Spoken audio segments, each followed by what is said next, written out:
Welcome to episode 2 of Travels with My Dad, because not even the plague will stop us from traveling together for your 73rd birthday.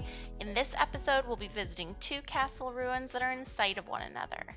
This is one of the largest castle ruins in Germany.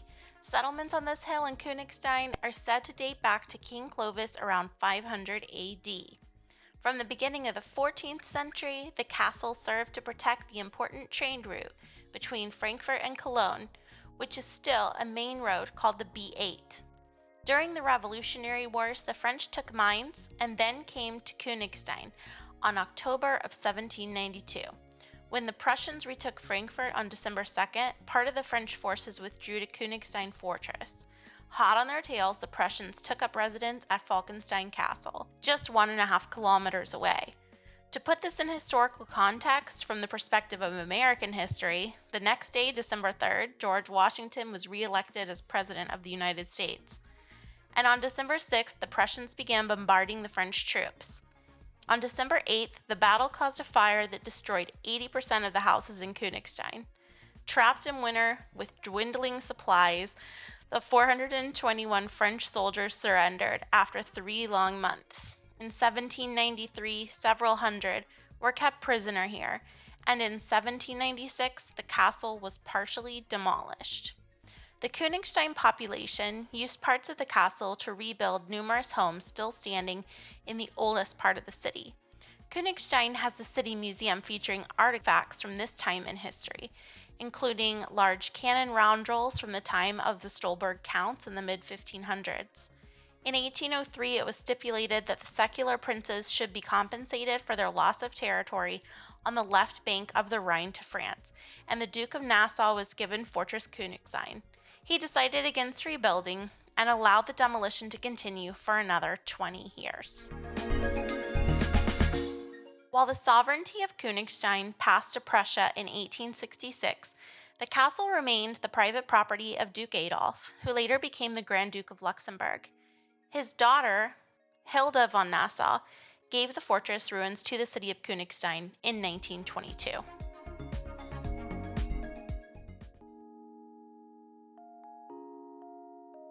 Built in the mid-14th century, this is Falkenstein Castle, where the Prussians had their headquarters as they fought back the French entrenched in Castle Konigstein in 1792.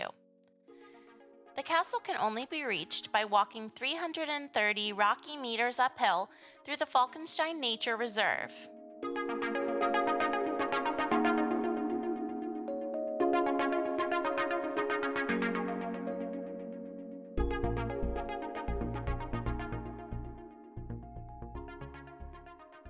Only steps away from the walls of Falkenstein Castle are the ruins of Nürings Castle, built in the 11th century by the noble lords of Nürings. The Nüring family died out and it fell into the possession of the lords of Belanden, who removed the remains of Nürings Castle around 1364 and built New Falkenstein Castle right next to it.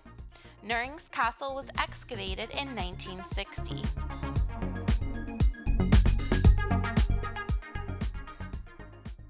From the ruins, there's a short walk to the cliffside, where the view from Detweiler Temple is breathtaking and a little scary if you're not too good with heights.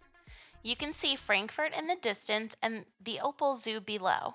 With binoculars, you could probably pick out some of the animals.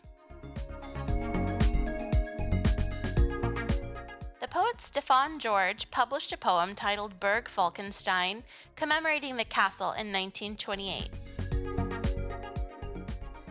To the wooded hilltop I climb next to you, where on the rough straight corner tower a round tower rises, and from a weathered joint a living tree. Here is the heathen wall, there is the rubble fort. Thanks for visiting beautiful Konigstein and Falkenstein in Hessen, Germany. See you next time on Travels with My Dad.